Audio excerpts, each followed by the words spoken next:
Vamos fazer agora a análise da luta entre Joseph Benavidez, que vai enfrentar aí o Askar Askarov. Vamos ouvir aqui a opinião do nosso capitão Carisma.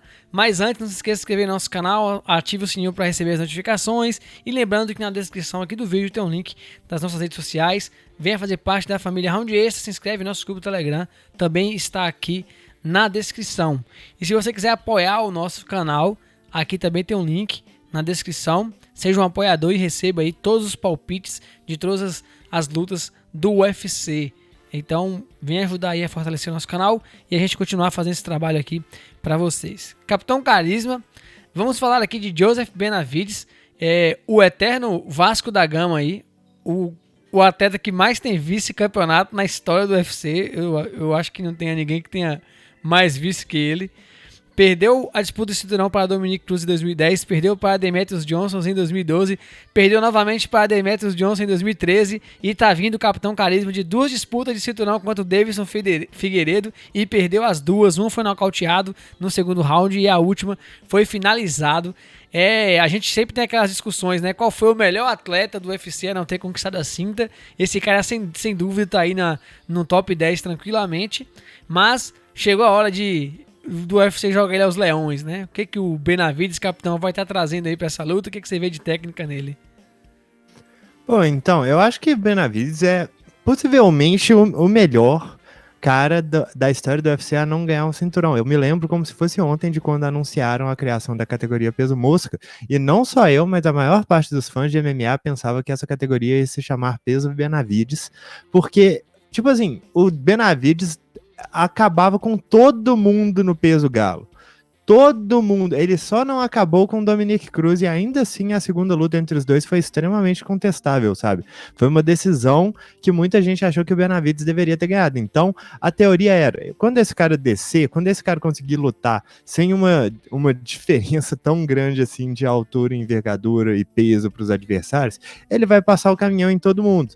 Desceu e por uma luta pareceu que ia ser mesmo essa a história. Ele pegou o Yasuhiro Urushitani, que estava estreando no UFC para essa categoria, passou o caminhão em cima dele com um nocaute no segundo round e era bem favorito para a luta contra o Demetrius Johnson. A primeira saiu perdendo. Aí teve aquela questão do time dele, que entrou um técnico chamado Duane Ludwig e mudou completamente o estilo deles de lutar. O time em conjunto conseguiu cerca de 17 vitórias seguidas desde a entrada dele. E culminou na segunda derrota do Joseph Benavidez para o Demetrius Johnson. E aí foi toda uma questão de o Benavidez começa a ganhar novamente, ganha uma sequência, aí perde. Aí ganha mais uma sequência, aí perde. Aí ganha outra sequência e perde. E tipo assim, eu acho que isso foi muito bem expresso pelo próprio Benavidez, quando ele chorou depois da última luta com o Davidson, que ele falou, bicho, eu não sei se eu tenho o que é necessário para fazer mais uma escalada pela divisão. E sendo bem sincero, ele já fez muitas escaladas em todas as divisões possíveis, né?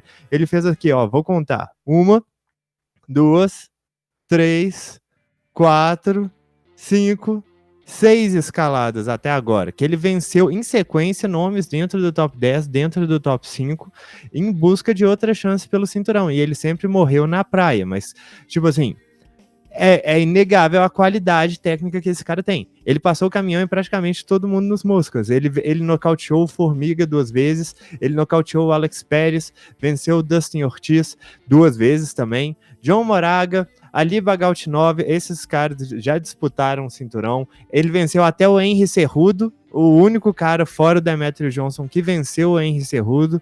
Além disso, tudo que ele fez entre os pesos galos, né? Ed Wineland, Miguel Torres, que na época era o maior peso galo da história. Tipo, não dá pra tirar as credenciais desse cara. Ele venceu praticamente todo mundo, exceto os campeões. E é muito triste que possivelmente a carreira dele vá terminar sem ele ter conquistado um cinturão, porque, bicho, ele fez tudo que ele poderia. Mas falando a respeito de qualidade técnica e tática dele, ele sempre foi um trocador excelente. principalmente nessa fase que entrou o Duane Ludwig na Team Alpha Male, ele estava com uma trocação muito ágil, muito rápido, conseguindo trocar bem nas duas bases, conseguindo conectar com boa sequência de golpes, finalizadas com chutes, boas joelhadas, bom trabalho de clinch, e a parte do wrestling dele também sempre foi de outro nível, sabe? O wrestling dele sempre foi meio diferenciado, a qualidade dele de colocar os adversários para baixo e continuar e trabalhar o ground and pound é muito, muito grande. E principalmente na parte de defender quedas.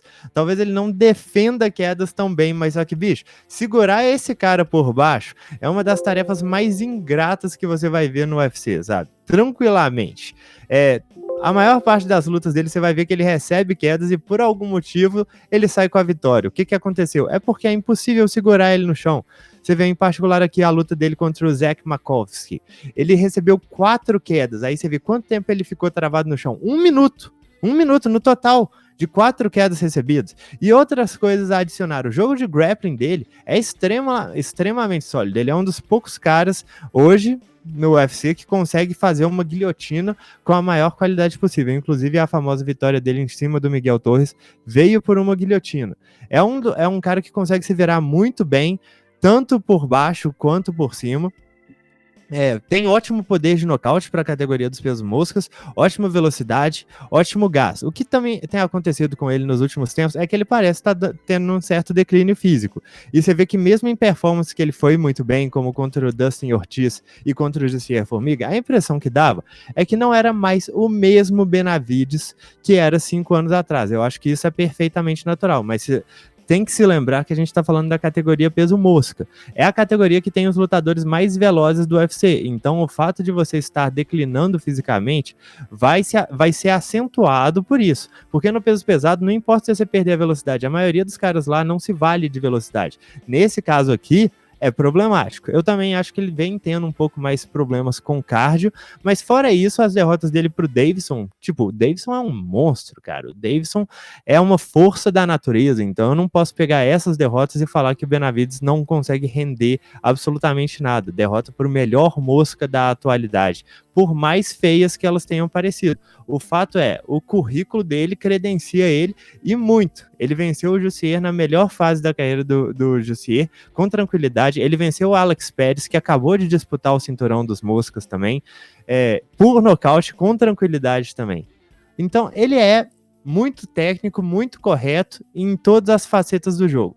Como eu falei, atualmente ele me parece ter sofrido um certo declínio, parte física, também acho que na parte técnica um pouco, eu não vejo ele com as combinações mais tão apuradas, eu vejo ele colocando o queixo muito à frente do joelho recentemente, mas ainda continua sendo um cara de alto nível. Tanto se você vê a primeira luta dele contra o Davidson, ele tinha conectado praticamente o dobro de golpes antes de sofrer o nocaute. E claro que isso tem a ver com o estilo do Davidson, mas se você conectar o dobro de golpes do seu adversário, quando seu adversário tem a qualidade do Davidson, não é para qualquer um. Benavidez é um dos melhores lutadores que já existiram nas categorias mais baixas e merece ser respeitado como tal. Capitão, do outro lado a gente tem aí o russo Askar Askarov, atleta novo no UFC, já tá aí no top 3 aí da categoria. Estreou no UFC contra o Brandon Moreno no empate. Depois pegou o Tim Elliott e venceu por decisão. Venceu também o Pantoja numa luta por decisão. Foi sua última vitória em julho do ano passado. Já está vindo aí enfrentar o Joseph Benavidez. O que você vê aí no Askar Askarov, 28 anos, capitão? O que ele vai estar trazendo aí para esse combate? Ele que é da Eagles MMA. O que você vê aí dele, capitão? Então, Askar Askarov é um cara que, vamos dizer, ele tem seus defeitos, tem suas qualidades também, mas ele vem sendo bem consistente em relação a isso. Então, por exemplo, a luta dele contra o Pantoja, ele tomou um round inteiro de atraso no grappling, no qual ele foi bem dominado, e o Pantoja cansou bastante fazendo isso e acabou sendo dominado nos rounds subsequentes. O Askarov é canhoto, tem uma boa altura para a categoria, uma boa envergadura, um bom poder de nocaute. Ele é invicto, apesar que essa invencibilidade dele é questionada aí por muita gente, por conta do empate dele contra o Brandon Moreno. Aliás, esse é até um caso curioso que eu acho que vale contar antes que a gente possa fazer a avaliação técnica, mas só que tanto o Askar Askarov quanto o Brandon Moreno foram contratados quando o UFC parecia estar prestes a desistir da categoria peso mosca. Eles foram imediatamente casados um contra o outro. E aí, quando rolou o empate, ninguém ficou muito impressionado. Todo mundo pensou, são caras mais ou menos empatando um com o outro. E agora os dois estão dentro do top 5. Então você vê que é aquela coisa de dois caras de altíssimo nível lutando um contra o outro, só que a gente ainda não sabe, a gente não tem como saber que eles são de altíssimo nível naquele momento. E o Askar, ele é um trocador muito bom, ele é um grappler muito bom, ele também tem um jogo bem completo. É difícil você achar nessa categoria alguém que não possa recorrer a quedas ou a grappling quando a situação pede. Mas eu acho que ele tem um boxe bem justo, e é uma coisa que eu gosto de ver nele. Então, por exemplo, a luta contra o Pantoja, ele venceu basicamente nisso, controle de distância, pontuando um pouco mais do que o adversário, sempre mais do que o adversário, e foi levando a luta dessa forma. Contra o Brandon Moreno, ele estava sofrendo uma boa desvantagem em pé, chegou a tomar inclusive um knockdown, e aí ele começou a se valer de quedas. E ele não tem grande aproveitamento nas quedas, mas é um cara que se esforça, trava o oponente na grade muito bem, e quando ele consegue a queda, é difícil tirar ele de cima, viu? Eu gosto de falar da luta do Pantoja porque ela me frustrou bastante, para falar a verdade, porque eu achei o Pantoja bem técnico, com bastante categoria ali, e ele se matou tentando lutar a luta que ele queria, sabe? E acabou sofrendo a derrota por tomar os melhores golpes no segundo e terceiro round. E esses golpes assim do Askarov são mais ou menos combinações de jab direto, às vezes terminados em um gancho, às vezes terminados em outro direto, que ele faz muito bem, são combinações simples. Ele é um cara meio minimalista nesse aspecto, mas ser minimalista ganha lutas em qualquer categoria, porque ele tá colocando os golpes e trabalhando a partir deles. Colocou um jab direto, viu que o adversário começou a tentar defender demais o direto, fecha a combinação com um gancho de direita na cara dele. E é um cara canhoto que sabe usar esse ângulo de canhoto, né? Então ele tá constantemente girando pro lado para fora do pé da frente do adversário e tentando alinhar o direto de esquerda dele. Como eu falei, ele tem um bom poder de nocaute, ele tem uma vantagem boa aí de altura e envergadura. Meu amigo Yuri vai nos falar já qual é essa vantagem, porque no caso eu só tenho acesso a ela em medidas americanas, que são medidas burras, mas no geral eu acho ele um cara bem completo. Ele prefere a trocação, mas ele não se opõe de forma alguma a utilizar o grappling quando a situação pede, e quando a situação pede, ele é bem eficiente fazendo isso. Até o momento apresentou uma boa defesa de quedas, um bom controle no solo, bom poder de nocaute, boas mãos, enfim, é um lutador bem decente. Bom, capitão, se você está gostando da nossa live, deixe seu like aí, deixe um comentário para quem você acha que vai, a sua torcida, e quem você acha que vai vencer esse combate. Bom, o Joseph Benavides tem 1,63 de altura, o Askar Askarov tem 1,68 e de alcance tem 1,65 o Benavides contra 1,70 aí do Askar Askarov.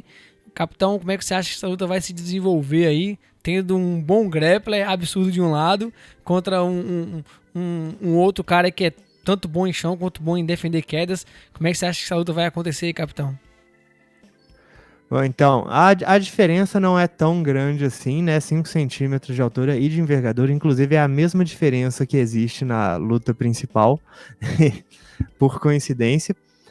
Eu acredito que essa luta deve transcorrer majoritariamente, acho que na trocação. Eu acho bem difícil que algum deles consiga levar a luta para o chão com efetividade e trabalhar lá de forma sólida. Claro que os dois têm capacidade para isso, mas os dois também têm muita capacidade para negar isso, especialmente da parte do Benavides.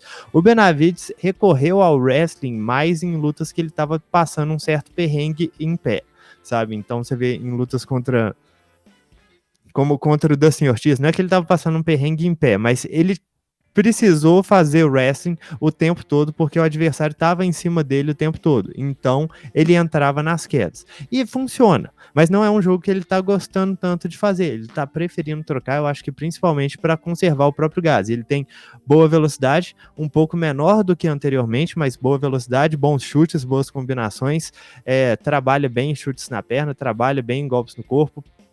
Enfim, um lutador que troca muito bem.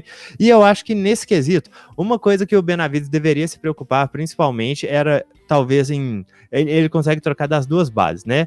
Então eu acho que ele deveria se preocupar em trabalhar os chutes na perna da frente do Askar Askarov, possivelmente na base de canhoto, que vai ser a forma mais fácil.